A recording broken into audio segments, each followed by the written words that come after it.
Guys, we're in this series Locked In, and I'm excited to end it tonight. And I got to be honest, nothing makes you question your priorities more than living in Tucson, right? Nothing makes you question your priorities more than that. So, I'll give you guys an example, right? It's late at night, you're hungry, you want a snack, so you're like, I'll just go hit the Circle K on the corner, right? And then, you get your clothes on, whatever, you get out the door, and you walk out the door, spotlight, right? Police helicopter just shining right at you, and you're like, should I do this right now? This seems a little, skeptical. I'm not sure if I should step out and do this. Tucson will make you question your priorities like none other. I remember a time where I really came face to face with this, and so something me and my family like to do, we love going to the park. So we go to the park, me and my kids, we'll go play. But if you go to the parks in Tucson, one thing is they're awesome. They're great parks. Tucson puts a lot of money into parks, but you always have two groups of people that show up at these parks. And so the first group, I describe it like this: they're the Tucson educated elites, right? And so they show up, they might have some hairdo going on, flannel, like a band t-shirt, rolled up jeans, chacos, that kind of thing, right? And you see them, and they've got their lovely dogs like the golden retrievers, the Labradors, things like that. And then you get another group of people. So I'm at the park with my kids, and I'm literally pushing one of my daughters on the swing. And then the second group shows up, right? Loud subs, lifted truck, coming in hot. It's a T-Loke, right? We love T-Lokes. If you might be a T-Loke in this room, so if that's you, man, we're glad you're here tonight. But they're not like the other group exactly, right? So they're a little rough around the edges, and this is how you can spot the T-Loke. He gets out of his car, and he's got jean capris on, right? He's walking out of the car. He's got a ponytail, and not like a short one that's like tasteful. Like it's whipping, right, in the wind. Like he's proud of that ponytail, got the jersey on. He's walking out, and he's got his pit bull with him, right? And so I see this guy, I'm sizing him up, and I'm like, okay, wife and kids, that's fine. But then I see he's open carrying a 9mm pistol with him, right? And so I'm seeing that, and I'm like, okay, I'm going to take note of this guy, but clearly a family man. He's got his wife and his kid here. They're going to have fun. And so we're sitting there, pushing my daughter in the swing, and this guy, he's not walking across the park. He's kind of strutting, right? Like he's walking towards the swings as well, and he's got his pit bull with him, and one of these people's dogs, these golden retrievers, it's unleashed, right? And so it starts running up to this guy and his pit bull, his family, everything like that. And this dog starts running up and starts barking at this guy. And without even thinking about it, he just flashes the 9mm at this dog, right? I've never seen someone put a leash on a dog faster than that. This lady ran across the park, leashed this dog up, got out of there. And the thing was, he kept walking. And he came over right next to me. His kid gets in the swing, and he's clearly flustered by the whole event, and he's like trying to make eye contact with me on the swing. Like he keeps looking over like that, and I'm just like looking forward, like, pushing my daughter on the swing. And eventually I look over, we make eye contact, and he goes, can you believe that person right there? Can you believe what they're doing with their dog? And I was like, trying to be courageous. I'm like, I should stand up for this person. I'm like, no, I can't believe it. That was crazy that she did that with her dog. Like, that's nuts. He goes, you know why that dog was barking at me? Didn't like me at all. And I was like, dude, I know, that's crazy that dog didn't like you. And so he's trying to start this conversation, and he keeps pushing his daughter. And in those moments, I'm sitting there going, man, we got to question our priorities in Tucson. What are we doing in those situations? Guys, we're in the middle of a series called Locked In. And in this series, we're talking about getting a great start to the year here in Tucson. We're so excited about this series and how it's kicked off. We talked about mindset, right? Getting your mind right, getting your emotions right in the first week. The second week, we talked about habits. Jackson kicked that off, talking about how to have great habits in life. This week, we're talking about something so important. We're talking about priorities. And while this sounds like a simple topic, man, it's something that people can miss so badly, myself included. So if you're in here, my guess is we're all coming from very different places. Right? We're all coming from different spots in life. Some of you guys feel like, if you're being honest about life, you're having a hard time getting traction. Like this semester is really tough. You're having a hard time getting ahead in life, and you feel like no matter what you do, you can't ever figure out a way to get forward in life. Some of you are walking into this semester thinking, man, I'm just stuck in the whirlwind. Like it feels like I've got a ton of stuff on my plate. I can't get it off my plate. I can't even get outside of it to evaluate what's the right thing that I should be doing with my life. Some of you in this room feel like you've got perfect priorities, and some of you surely do, but then there's some people in this room who, if people evaluated your life and your priorities, they might think they're different than what you say they are. I mean, priorities are so important, and they're so important in the Bible that we see Jesus talking about priorities all the time. It's something he brings up left and right in the Bible, and he always does it in a really creative way, in a way that's really challenging to us. And one of my favorite examples of Jesus talking about priorities in the Bible is when he tells a story about two brothers. Now, here's the context of this story. So Jesus is sitting down with actual people, telling people this story. And the people that are sitting around Jesus at this time, it tells us who they are. They're very different types of people. There's one group of people that has it all together. I mean, they've got their priorities in line, and they're living perfect lives. And then there's another group, another set of people, and they don't have anything figured out. They're the lowest of the low. Their lives are a mess. And he starts telling a story about these two brothers. And he tells the story about one who's a mess, one who's got it together. And he asks the question, who does it better in God's eyes? And the answer he gives is kind of shocking. And so he dives into this story about these two brothers. And this is how it starts. It's really interesting. And this is what it says. It says, and he said there was a man who had two sons. And the younger of them said to his father, Father, give me the share property that is coming to me. And he divided his property between them. And so what's happening in this story? So you got the two brothers. You got an older brother, you got a younger brother, you got a dad. And this younger brother, he's not happy with his stance in life. And so they're in the ancient Near East. These are probably Jewish men. And basically what happened in this society is the older brother always got 2/3 of everything. The younger brother got 1/3.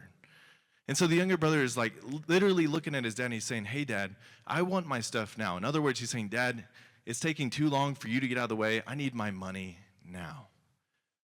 Imagine if you're the dad hearing that. Basically, your son's telling you he wishes you were dead. How would you respond to that? But this is what we see the dad do in the stories. He actually divides the money up, and he gives the younger son his inheritance before he ever should get it. Really interesting stuff. So what does he do? Well, we see what happens next. In this passage, you see this. It says, not many days later, the younger son gathered all he had and took a journey into a far country. And there he squandered his property in reckless living. And when he had spent everything, a severe famine arose in that country, and he began to be in need. So we don't know what the father or what the son told the father, like what was his priority? Was it to like start a new life or get a better start? We don't know what he told him he was going to do with that money, but we see what he does, right? He goes, and basically he goes to Vegas, right? He essentially goes, bets it all, lives a crazy lifestyle, loses it all, and then a crazy economic crisis hits, and there's nothing. He's in a really bad spot. You know what's interesting to me about the younger brother in this situation is he might have told his dad a lot of different things about what his priorities were. I'm going to start a business, I'm going to start a new life, I'm going to get a new head start. But what we see is what his priorities actually are in life. See, our priorities aren't revealed by what we say. Our priorities are revealed by what we do. They're revealed by what we do on a day-to-day basis. So, in other words, we might say, this is my priority, that is my priority, this is my priority. But how do you tell what someone's priorities really are in life? You watch how they live. You watch how they behave. I think this is really good for us to discuss. So go ahead and discuss with the people next to you. What does your behavior reveal about your priorities this week? Get with the person next to you and answer that question. You know, that's a good question to answer when you're thinking through, what are my priorities in life? Man, how do I behave? What do I actually do? Right, so we see this younger son, and he's got terrible priorities, right? He's blown it. There's a terrible economic crisis. So what does he do? He's at rock bottom. There's not like a bank that can give him a loan, anything like that. So this is what we see him do right here. It says this. So he went and hired himself out to one of the citizens of that country, who sent him into his field to feed pigs. And he was longing to be fed with the pods that the pigs ate, and no one gave him anything.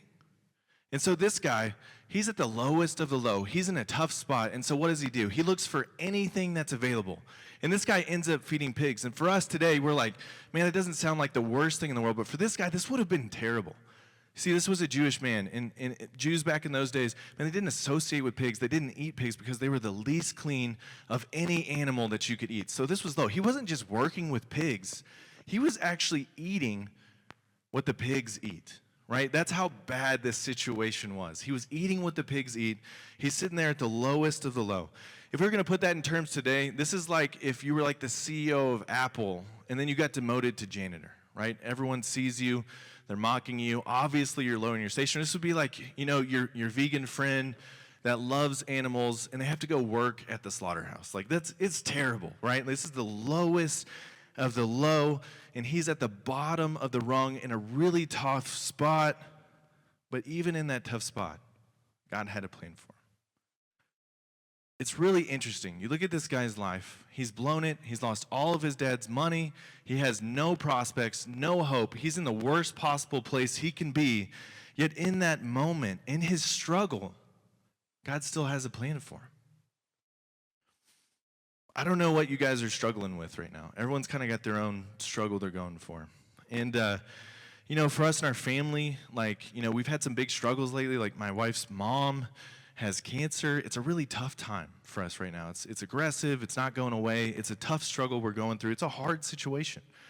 I've had hard things happen this week, things that have cost me sleep. There's been nights where I've been up to 2 or 3 a.m. just thinking about this tough situation in my life. I don't know what your struggle is. Maybe for you, so you failed that test, right? You had that test this week and you just totally bombed it. You didn't think you were going to, but it was awful. Maybe you went through spring rush and you didn't get the house you wanted. Right? You didn't get in the house you wanted, and you're thinking, man, I thought that was a lock. I thought I was going to be in that place, but your plans didn't work out. Maybe for you, your friend group's falling apart. Or maybe you've gotten some enemies on campus, or that guy or that girl that you had that relationship with, they left you high and dry, and there's no, clarity moving forward. Maybe you got passed over for that internship or that position that you thought you might have in life that you were better than the other person, but you didn't get. We all have struggles. And sometimes when we're at the bottom, we can look at those things and think to ourselves, there's no plan for this. Man, God doesn't have any plan for this. I got to find my way out on my own. But the great thing about this struggle is that God had a plan for this guy. Do you think he could see it in that moment? Do you think he could see what God wanted for him while he's feeding pigs, has nothing in his life? No. But let's look at what God does as this guy keeps going through the story. This is what happens next. This guy starts to think, and it says this, but when he came to himself, he said, how many of my father's hired servants have more than enough bread, but I perish here with hunger? I will arise and go to my father, and I will say to him, Father, I have sinned against heaven, and before you, I am no longer worthy to be called your son. Treat me as one of your hired servants. And so he comes up with this plan. He's like, man, I don't know if this is going to work, but basically what I'm thinking is I'm going to go to my dad and say, Dad, I blew it. And here's the thing, Dad, I don't expect anything from you. I just want to be one of your servants because my life is terrible. You see what's happening in this guy's life as he hits bottom, as he's in the worst possible spot that he can be in. He starts to get clarity on life. He starts to see things clearly. Why? Because he's at the bottom. And I think this is an important point for us to get. So many times, God gets our attention at the bottom. Like when we're going through a hard thing, when God wants you to grow in something really important, oftentimes we're going to find that in the struggle, in the difficulties of life, not necessarily the high points of life. Anybody in here heard the song Amazing Grace before? You probably have. You probably heard that song before. And it's an incredible song. And there's this famous line in the song, and this is what it says. Amazing grace, how sweet the sound that saved a wretch like me. Even if you didn't grow up in church or anything like that, you probably heard that line before. Have you guys ever thought about who's on the other side of that song? Who wrote that song? It's actually really interesting. It was this guy, and his name was John Newton. Okay, and so this isn't Isaac Newton, the guy who got hit in the head with the apple, right? That's where I went. This is John Newton. This is what you got to know about John Newton. John Newton grew up in the shipyards of England in the 1700s, and he was rough, okay? This guy was terrible. His plan in life was to join military ships, to be a sailor, but the sailors hated him so much that he got kicked off multiple ships and never made it into the military. It's bad when sailors kick you off their ship. We've got all those lines, cuss like a sailor, all those different things. They're said for a reason, right? He was so tough that these sailors, they didn't want anything to do with him. So what does someone like that give their life to? What do they end up doing in life? Well, he doubled down on the bad, and he became a slave trader. He got into the slave trade. He started making a ton of money selling slaves across the ocean. And the thing about John is he was actually really good at it. He was known for it. He had a reputation for being efficient. So he was known for packing in the most bodies below the deck of the ship. He was a terrible guy. On top of that, he was cold. And so if someone would die, there was no ceremony. They wouldn't like say something about the dead. They would just toss the bodies over the ship because that's what he said to do. He was an evil person. And the crazy thing about John's life is at one point in his life, as he's in the slave trade, he actually gets taken as a slave. And he lives as a slave for multiple years. And you think, man, this guy, he's finally at the bottom. He's going to figure out what it's like to be treated as a slave. He gets out of slavery. What's he do? He doubles down on the slave trade. He goes back. He gets worse and worse and worse until one point when he's riding on his ship, there's this incredible storm that comes, and man, it's a widowmaker. Man, it kills people. And so they're in the ocean on their ship. People are getting swept off board. He thinks he's going to die. It's one of the worst storms he's ever seen. In the middle of this storm, just as he thinks he's going to die, he says, "God, have mercy on me." This evil guy, this guy who was the lowest of the low. How did he start to get clarity in his life that he needed help? He had to reach the bottom. What's crazy is once he reached the bottom, his life started to change dramatically. From that moment on, he started to live for God. He started to clean up his act. And he actually became one of the proponents, one of the main catalysts for abolishing the slave trade across the world. How did he get to a point where God could use him, where he could see God's plan clearly for his life? He had to get to the bottom. So this guy's at the bottom, and he's thinking, okay, I have this plan. I can go back to my father, and maybe that'll work, or I can maybe just double down on this life that I'm living. I don't know what I'm going to do. This seems like a good plan, but I don't know if I'm going to do it. And this is what he ends up deciding to do. This is what it says. And it says, and he arose and came to his father. So in that moment, when he's got a clear fork in the road in front of him, and he's trying to decide, what life am I going to live? He chooses the right path. He chooses humility. And this is important for priorities because humility leads to right priorities. It leads to right priorities. If we're going to ever have the right priorities in life, we have to be people who are humble. Remember, I was spending time with a guy on campus. He was in a fraternity here, and we would just sit across the table, and I was always challenging this guy. I was like, hey, man, let's talk about your priorities. Let's talk about how you're living. And I would always challenge this guy. We'd be sitting there, getting Pete's or Gray's or whatever we were eating, and it always felt like, no matter what I said, no matter how clearly I put it out there for this guy, he just never quite got it. And I remember one week, I was like, hey, let's get some time. Let's hang out. And he showed up at the restaurant, and man, something was different. He's sitting there, and all of a sudden, he's teachable to what I'm saying. He's humble to what I'm saying. And I'm like, hey, man, I just got to be honest. What happened in your life? What changed? It seems like we're having a different conversation here. And he looks at me and goes, man, I had a terrible week. Dude, I got really bad into online gambling. I started playing this game called Crash. You guys heard of Crash before? I mean, it's this crazy game where, you put in the money and, it just starts multiplying. But the catch is, at some point, it just shuts off, right? And then you lose all the money. So it's how far can you go without losing money? Well, he got up really big, and then he didn't. He lost a ton of money. I go, man, how much did you lose? He goes, $1,500. And I was like, the thing was, I knew in that moment, it was way more than that. He was just telling me, what he was supposed to tell me. And I was like, man, that's terrible. He's like, then I had to talk to my parents about how I lost this money and how I needed their help. Terrible situation. But what's crazy is in that low moment, that tough time, he found humility. And then he started to move towards the right priorities. God works like that. So this guy, he's going to his dad. And he's walking across the country. He's thinking, man, what's my dad going to do when I finally get back to him? What's his response going to be? Is he going to rush me off the property? Is he going to have me arrested? What's going to happen in this situation? And this guy's walking back to the house, going through all those scenarios. He can see the house, and this is what happens. It says, but while he was still a long way off, his father saw him and felt compassion and ran and embraced him and kissed him. This son who had blown it, who had messed up in every possible way you could mess up. This father sees him far off, and he runs towards him, and he embraces the son. It's crazy.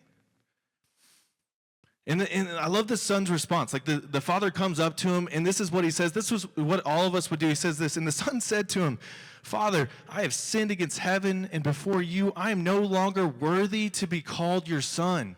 And so he's sitting there, and he's like, "Dad, I messed up. I did all this stuff wrong." And he's trying to like come out with like all the excuses and how he has this plan to just be a servant and not be a son anymore. He comes clean. How does the dad respond? You know, the dad has every right to look at his son and go, "Man, you messed up. You blew it. There's no hope for you. I won't take you on as a servant. I can't do any of that." This is what the father does. It says this, "But the father said to his servants, 'Bring quickly the best robe and put it on him, and put a ring on his hand and shoes on his feet. And bring the fattened calf and kill it, and let us eat and celebrate. For this my son was dead and is alive again. He was lost and is found.' And they began to celebrate." Man, I love this part of the story that Jesus is telling. And the point he's trying to get across about this father is that this father's love is unconditional. The son messed up. The son blew it by every standard you could possibly blow it. Yet there was still hope because his father didn't love him because of his performance or how he had done or the decisions he had made. He loved him because he was his son. How do you think the younger son responded when he experienced that kind of love from his dad? Do you think he went back to the bad priorities? Do you think he went back to living a life where he was blatantly, obviously living far away from what God wanted him to do? No. It changed everything. His life began to change, and his priorities began to change. They started to get better. You can see the change in the son, even as his father embraces him, seeing the life change that happens in the son. But the crazy part about this story is that it's not even really about the younger brother. And so Jesus tells this whole story about this younger brother who blew it. He had bad priorities, right? He needed humility to get back to the right spot. But the thing was, if you look at who Jesus is talking to when he tells this story, he's not even really talking about the younger brother. It's an important point to make. But there's another brother. There's an older brother. And so the story continues, and basically in the story what happens is the older brother's in the field. And what's he doing? He's doing exactly what he was supposed to be doing. He's in the field doing what his father told him to do, doing everything right, and he hears this commotion over to the side. They're starting to party. They're starting to celebrate. And he's thinking, what is going on? Like, what is this party? Is this for me? Like, doing all the right things? A servant comes up and tells him, "It's not for you. It's for your younger brother." Right? I'm a younger brother, and I know how much my older brother would hate that moment, right? Like, he's hearing, like, what? My younger brother who blew it, who messed up, he's telling him there's a big party going on for this younger brother. What does the older brother do? Well, we actually see. It says this. It says, "But he was angry and refused to go in. His father came out and entreated him, but he answered his father, 'Look, these many years I have served you, and I never disobeyed your command. Yet you never gave me a young goat that I might celebrate with my friends. But when this son of yours came who has devoured your property with prostitutes, you killed the fattened calf for him.' And he said to him, 'Son, you were always with me, and all that is mine is yours. It was fitting to celebrate and be glad for this. Your brother was dead and is alive. He was lost and is found.'" So what happens next? Jesus ends the story right there. Why would he do that? Why would he end the story on that point, the disagreement between the older brother and the father? You got to remember who Jesus was sitting around. It wasn't just people who were broken, who had bad priorities. He was also surrounded by people who had everything right, who had all the right priorities, who were doing everything right in life. Why would he do that? Here's the thing. The truth about this story is that both brothers didn't want a relationship with the Father.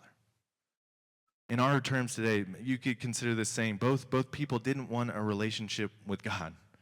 But they expressed it in different ways. Like the younger brother, he went out, he partied, he lived far from God. He lived as far away from the Father as he possibly could. And the older brother, he did it too.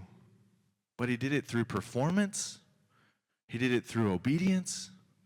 And he did it through doing everything right.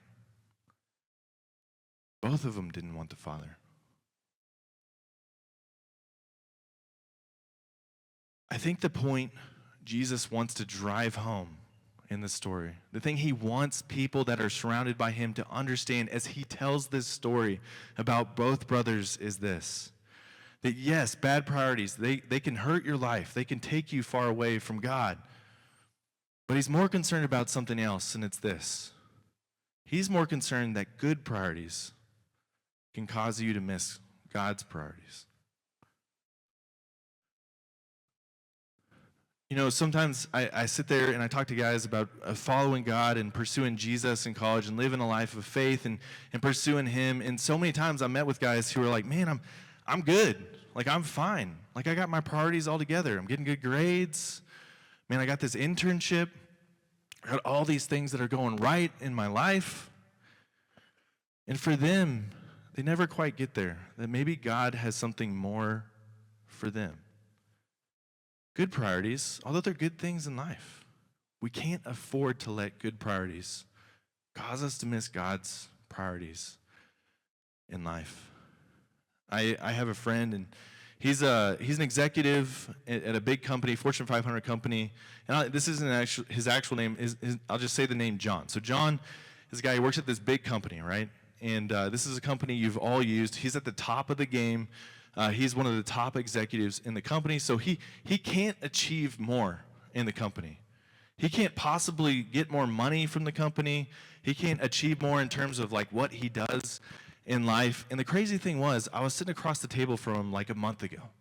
And I'm like, man, how's life? John, catch me up. So you got this new role. You're at the top. Tell me what it's like at the top. And I remember him looking me in the eyes and going, man, it's crazy. This is everything I ever worked for. Everything I ever wanted in life. I have more money than I possibly know what to do with. And I get on the jet plane to go travel across the world with the other executives, and I'm surrounded by the most miserable people on the planet. It shocked me. I was like, this guy, this highly successful executive, Fortune 500 company, says he's surrounded by the most miserable people on the planet. How did they get there? I think they had a lot of good priorities, but it caused them to miss God's priorities in their life. I got a friend who, man, I respect this guy so much. His name is Brett. And many of you guys know Brett in this room. He's a stud. And Brett lived a life where he would tell you that there was a time in his life where those good priorities in life were keeping him from walking with God and pursuing God's priorities. You guys give it up for Brett, and let's hear his story tonight.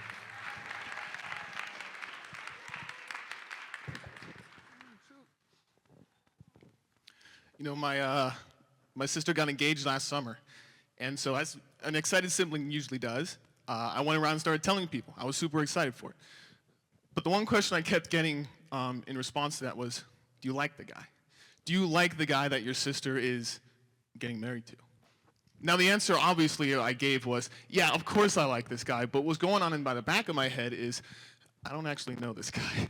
I don't know anything about this guy. I met him briefly once before, a couple months ago. I was like, she's got another one. Let's see how long this one lasts. but even after they got engaged, I still didn't spend time getting to know him. My sister was taking this guy's last name, and I don't think I knew his last name. In fact, at the wedding, I still didn't know his last name. It took until then to find that out. You know, the simple fact of the matter is, as unfortunate as it is, I didn't prioritize my relationship with Aiden. His name was Aiden, as much as I should have. You know, And because I didn't prioritize that relationship, my relationship with him stayed on a first name basis. So the question I have for you is, are you prioritizing your relationship with God on a first name basis? Is that all God is to you? I think this was certainly the case for much of my life. I actually grew up in a Christian family, so my testimony looks a little bit different than some people's. While other people are simply trying to find a relationship with Christ, my issue was learning to prioritize it and find his priorities in my life. In high school, I was all about, education, trying to get that perfect ACT score. I was all trying to get that perfect GPA. I was on the wrestling team. I was trying to be top dog on the wrestling team. The guy everyone looked up to, the guy who was making state championships, right? And when I first came to college, I was looking for relationships and friendships that I felt like I didn't really find in high school, but I was looking for them in the wrong places and in the wrong people. And as a result of these things, prioritizing these things, I did not prioritize my relationship with God. I want to make it clear, none of these things are bad priorities. School, education, friendships, athletics, none of these are bad priorities. But what I found out is, much like the older son in the parable, I learned my top priorities are not always God's top priorities. And that when I prioritize these things in preference to my relationship to God, to God's priorities for my life, what I found is they always tended to fall short. It reminds me of a verse in Jeremiah chapter 2, verse 13. It says that God is the fountain of living waters from which we find fulfillment and happiness in our life. He is the one where we can find fulfillment and happiness from. And yet for some reason, we as humans tend to take that away and say, I know what's best, where I can find fulfillment. And we start to prioritize those other things in our lives. What the verse is these things are broken cisterns that are supposed to hold water, but don't, are supposed to satisfy, but do not. I think this was definitely the case for my life. I was prioritizing for broken cisterns in my life. My earthly priorities were like broken cisterns, good things, but things that cannot hold the lifetime satisfaction, the fulfillment that God provides. And so just as the prodigal son ran back to his father, so I ran back to my heavenly Father. And so as I wrap up today, I want to encourage you guys to consider your own life and where your priorities are. Don't just keep your relationship with God. Don't just prioritize your relationship to God on a first-name basis. No, go deeper than that. Study the Word, study the Scriptures. Come to Him in prayer. Get to know Him. Seek Him, prioritize Him. Follow His priorities for your life. Take the chance on prioritizing God, the fountain of living water and fulfillment, and I promise you guys, the celebration and reward that was bestowed upon the prodigal son when he returned to his father, it will pale in comparison to the reward you will have for simply prioritizing your heavenly Father. Thank you.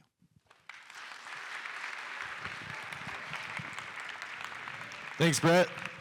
If you guys don't know Brett, man, he's like the ROTC man at the U of A. Man, he is a stud. So thanks for that, Brett. We appreciate that. Okay, so how do you evaluate like if your life's priorities are lining up with good priorities or bad priorities? This is kind of how I like to look at it. And you can look at it like this. So like imagine like your lifeline over here, right? This is your life. It's this black line. And the thing we got to know about our life is that it goes way past our life here, right? So like that X right there, that's the point where we die, right? It's when our life is over. And we kind of look at this right here. We can see, okay, how do our priorities line up? Well, the bad priorities, man, they don't last that long. And we know those are bad priorities. I mean, good priorities, we love good priorities, but sometimes they're only focused on this part of our life. Man, we want to focus on the priorities that are going to go with us for the rest of eternity. Man, be with us for the rest of eternity. The things that matter to God, man, spending time with Him, man, investing in other people, leaving your mark here, leaving a legacy of people behind you to follow God. Those kinds of things. We don't want to miss God's priorities for the good priorities in our life. Sitting across from my friend, Tom, and man, he's a great friend to me. Tom's 75, and so we're getting Beyond Bread the other day, and I'm sitting across from Tom. He's a 75-year-old man. He's been through it, and I'm just trying to evaluate, like, man, what am I going to give the rest of my life to, right? I'm about half of Tom's age, and so I'm like, Tom, you're on the other side of this. Man, how do you know what to give your life to in terms of what's going to matter? And I was like, when did you know that you were going to give your life to, like, God's priorities and following Him and doing those kinds of things? And he looks at me, the 75-year-old man, And he goes, man, it was simple. When I decided to walk away from good priorities, man, ones that were really good, but were pulling me away from God, I knew in that moment that I was doing the right thing. He looked at me and he said, Jake, I'm 75. Okay, if you have it really good, man, you get like 60 really meaningful years to leave your mark on this planet. Like once you're out of college and like fully engaged with the workforce, you get like 60 years. He's like, man, it went by in a flash. I'm at the end of this life. I'm looking at the end of it, and man, it is flown by and it is short. And there's not a point in my life where I have ever regretted living for what's going to come with me on the other side. It was a great line.